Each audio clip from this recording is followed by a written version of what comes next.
Is there an ethical method to determine sperm count? Yes, so am I on? I'm on. Great question. Yes, actually. So semen analysis is a very important part of the infertility workup. And so for my patients who require doing a semen analysis, I think Dr. Burke described this as well. You collect the sample during a natural act of sexual intercourse. So you use a collecting device, which is essentially similar to a condom. It doesn't have any of the spermicide that will destroy the sperm, and it contains a small hole to still allow the sperm to penetrate. It's not going to significantly alter the effect on the count. And typically when patients, the way it works is they have sex, they take the collecting device with the remaining semen, there's like a specimen cup, they put it in an envelope and ship it back the EPS to the lab and you get the information. So, yeah. Fun question, thanks.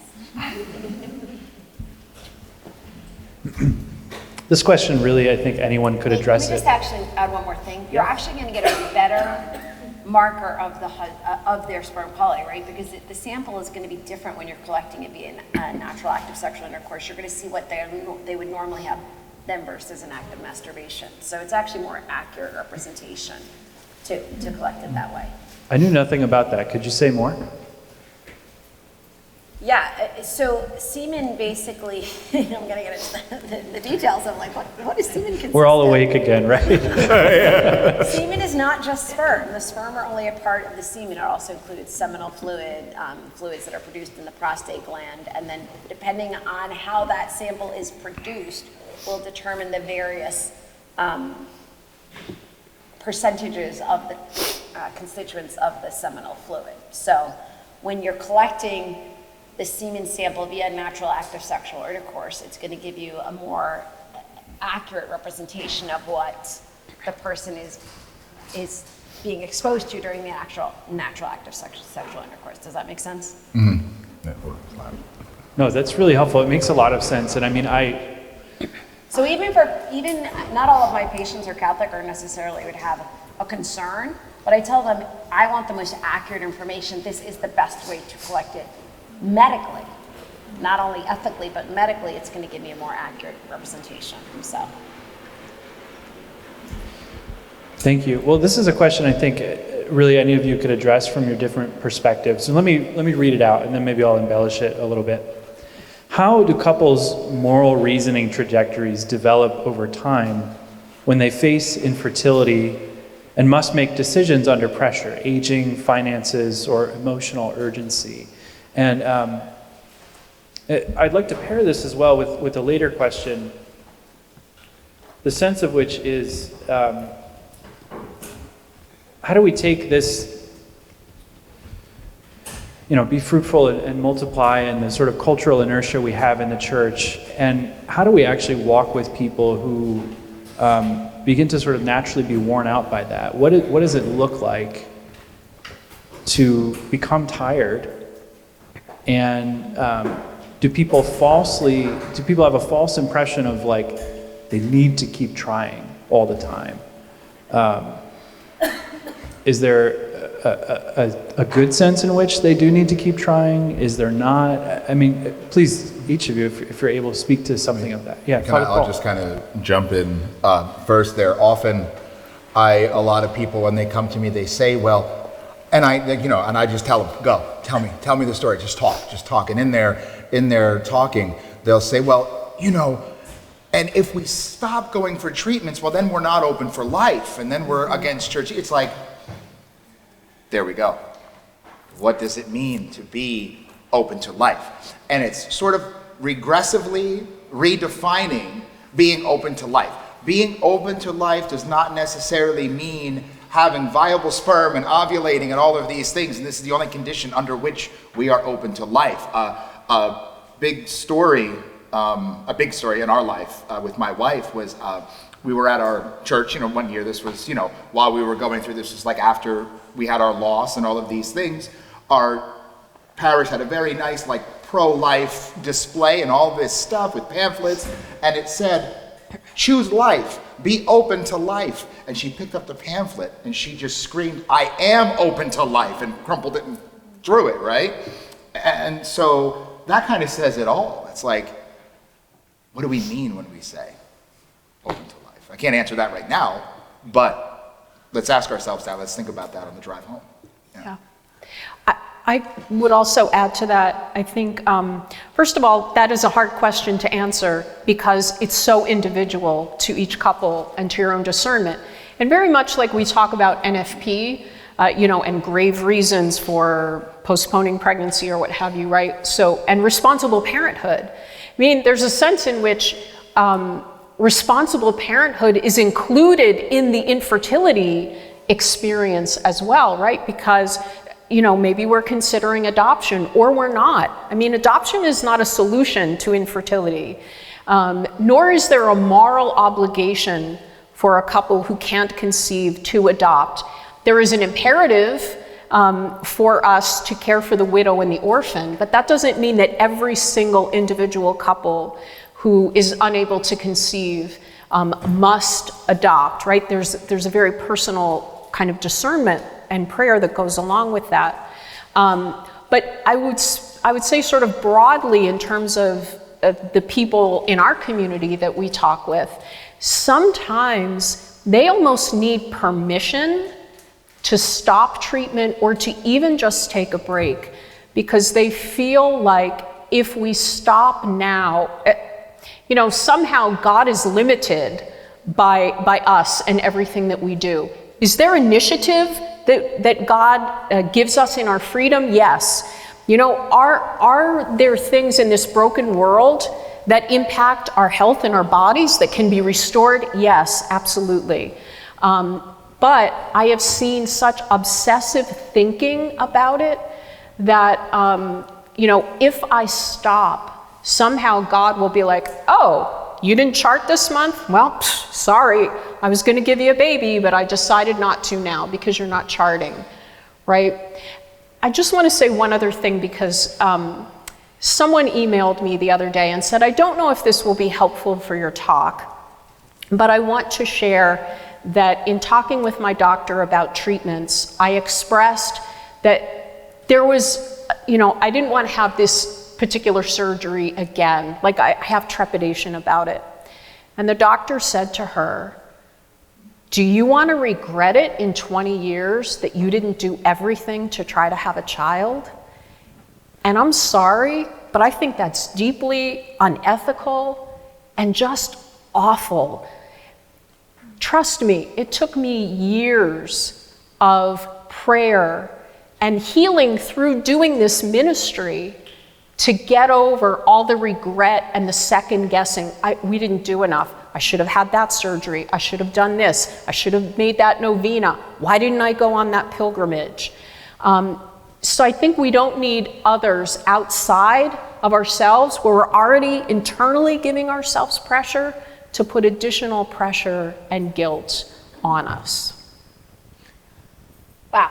Well, I have so much to say. And when you asked that question, I thought, I have so much to say. I don't necessarily want to answer the question that you asked because I'm from DC, and so that's how it goes. But when you were talking about, what came to mind is pride. And I love June because it's Pride Month. And it's a great reminder every day that I need to go to confession for the pride that I have. But thankfully, in the work that I do, God humbles me every day and reminding me that He is the author of life and it is not me. And I want to share 3 patient stories that I think really illustrates this point. First of all, I'll start with the first patient who is 43. She became my patient, I remember, in June of 2020, the month that she turned 40. And I was packing my house up to move from DC to Utah. And it was like, I can't take on new patients for another year. She's like, I can't wait for a year for you to come back because I'll be 41. And I felt, okay, let me work with you. So I worked with her and we worked together for 2 years. And, we went from taking her from having really irregular cycles to having wonderful, beautiful cycles that looked picture perfect. And yet she still wasn't getting pregnant every month, charting and doing what she needed. And, we had reached the point where we could actually stop some of the supplements. And then finally, one of our last appointments, she's like, Dr. I can't do this anymore. Like, I can't with the charting, with the, I'm like, she's like, I just need to take a break. I'm like, great idea. I was like, fantastic. I said, what I think you should do, just enjoy life. Enjoy your husband, love him, have sex when you want to have sex, and if you don't have sex, you don't have to have sex, and you don't have to chart, like, just live your life. Save my number, call me if you need me. She texted me 3 months later with a picture of a positive pregnancy test. It's like, what does this mean? I'm like, that looks like a positive pregnancy test. She's like, how did this happen? And I was like, because it's not up to us to make it happen.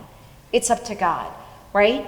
And I wish every story had a happy ending, and to assure you that they don't. My next patient story is a patient who came to me in December of 2021. It was like 2 days after Christmas when she had a positive pregnancy test and she had a history of miscarriage, and she knew I had done this fellowship and was an expert now in miscarriage prevention, and we worked together, and she miscarried. And it was devastating, and she was 38 and she had 5 children, but she wasn't quite done and she really wanted to try more. And we worked for 2 years and we optimized everything, and she couldn't get pregnant again. She just reached the point, she's like, I can't do this anymore. I'm like, I totally understand. Same story. Here's my number. She messaged me a month ago. She's like, you're not gonna believe it. I'm like, yes, I will. And she was pregnant, and at this point she's 41, and she was shocked, and what do I do? And we did, some testing, and her initial hormone levels were low. I mean, she was clearly pregnant, but this was clearly a pregnancy at risk. And she's just like, my husband and I finally reached the point where we had accepted God's will for our life, that our family was complete. What do I do with this information? And he was like, well, let me give you your options, right? Like, you can give this over to God and let him, direct the course. Like, if you want to do everything in your, everything medically possible, here are the options that we could offer. But if you want to see what your body is going to do and whether or not your body will support this pregnancy, that is your option too. Whatever you decide, I'm here for you every step of the way. I said, but I can't make that decision for you. This is a decision you and your husband need to discern and need to pray about, and just let me know how I can best serve you. And so she called me back the next day. She's like, I think we're just gonna wait and see what God has planned for us. And not surprisingly, she miscarried. And it was devastating, but she felt this guilt. Am I a terrible mother if I don't do everything possible? I'm like, medicine has given us great advancements, but it's not a sign of success when we do everything possible, because ultimately, we will all die. Like, that is as sure as taxes. Like, that is a part of life. But to give her that option. And then the third story I will share was another one of my patients. Like, she had 8 children and about 3 or 4 miscarriages and was pregnant again. And similarly, her hormones were low. And she's like, we've decided, like, we're not going to take any hormone supplementation, but like, we're going to wait and see. And now she's 28 weeks pregnant. And so, again, it's just a beautiful reminder that we're not in control. Completely change of topic, but I want to touch on this, and you brought this up. How do we instill this idea of like helping people along their journey? I really think we need to take everything back to when people are children and really discuss the whole concept of reproductive life planning, right? When I was trained, we talked to people about how to not have a baby, as opposed to when I do a well child check, I ask children, what do you want to be when you grow up? You want to be a doctor? You want to be a lawyer? You want to be a truck driver? Oh, that's great. These are some of the things that will get you there.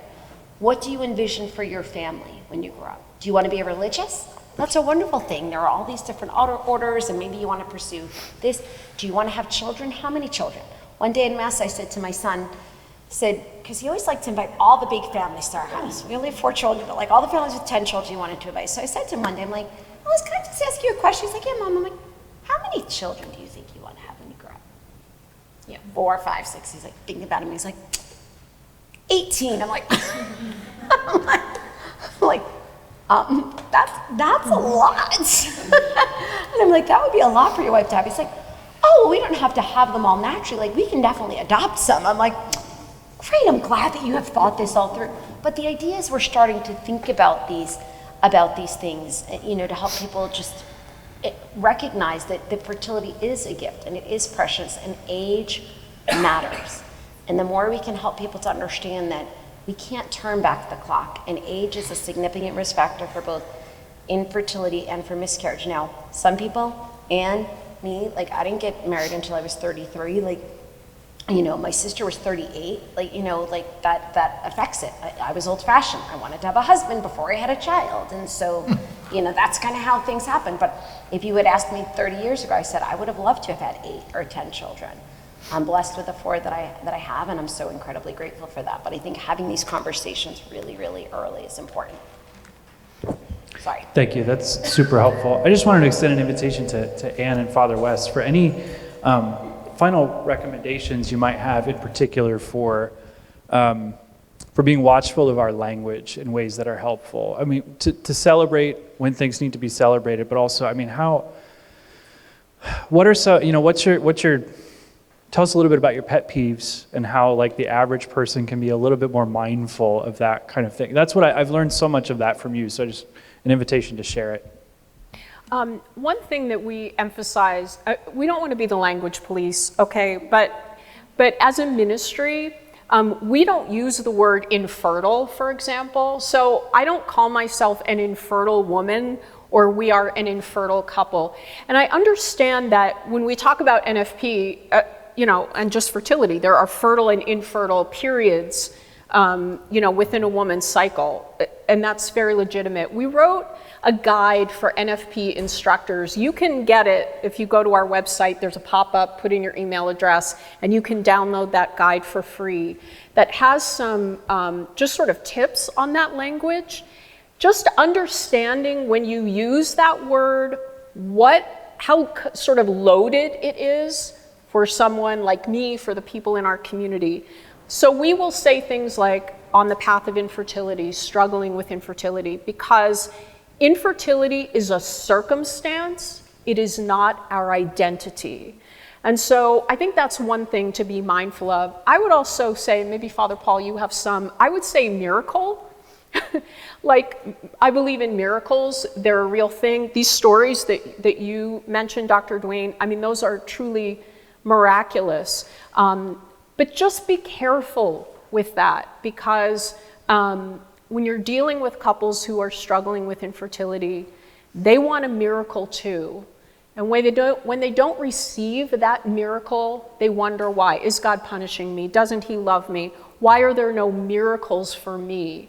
So I would just sort of throw out a little bit of caution when you use those kinds of words, how they may be perceived. Yeah, and regarding the language usage, I mean, not only do we not want to be the language police, but we're not doing anything new here, right? This is already seen in the community of people with disabilities, right? And with different things like people first language, where it's no longer acceptable to say, oh, look at that autistic kid, right? Are they defined by having autism? No, they're a person with autism or a person with cerebral palsy, right? You're a person first, and the other stuff is a circumstance, right, of your existence, right? So this is nothing new in the parlance of sensitivity, I guess, or just understanding. But one thing that I dislike a lot, and we got this a lot and all this kind of stuff, and I hear this all the time, don't worry, it'll happen. Yeah. Yeah, when? Okay, can you tell me? Like next Tuesday? You know, Jonah, you gonna come over here and tell me like when it's gonna happen? Like, no, you know? So yeah, try not that's the equivalent of the, all the husbands here, I'm sure you've went, there. It didn't end well for you, right? That's like the pastoral spiritual equivalent of there is, but don't worry, it'll happen. What that's really saying is, yeah, I'm uncomfortable, I don't wanna talk to you about this, I don't wanna hear right now, so good luck. So let's not say that. How about, oh, wow, that's tough, isn't it? It's got to be tough. Yeah, it is. But then they start crying, and what do? Like, you apologize, oh, God, they're crying. And it's like, no, let them cry. Just cry. Sit there. Don't say anything. Yeah. It's actually quite simple. We complicate it. It's hard, but it's simple. Just stand at the cross. Just be there. But don't just see the cross, see the person. This is hard, I'm here for you, but also, you're awesome. Your marriage is awesome. and leave it there. You don't have to come up with the perfect words, and definitely you don't have to come up with a solution. And if I can add to that, as someone who advice for friends and family who are coming alongside couples who are struggling with this, it reminds me a lot of a family member who went through just an incredible tragedy, one of the hardest things that can happen. And another family, she was talking about all of the unhelpful things that people say when you're going through hard times, very well-meaning. And another family member made a really good point where she was like, a lot of the times people say things because they're uncomfortable, and so they're saying things that make themselves feel comfortable with the tragedy that you're going through. And so I think it's just a good reminder that as you encounter friends and family members and others who are struggling with this, to pause and think, is what I'm saying making myself feel more comfortable with what they're going through, or is it something that's actually going to be helpful for this couple? Thank you to our speakers. Thank you.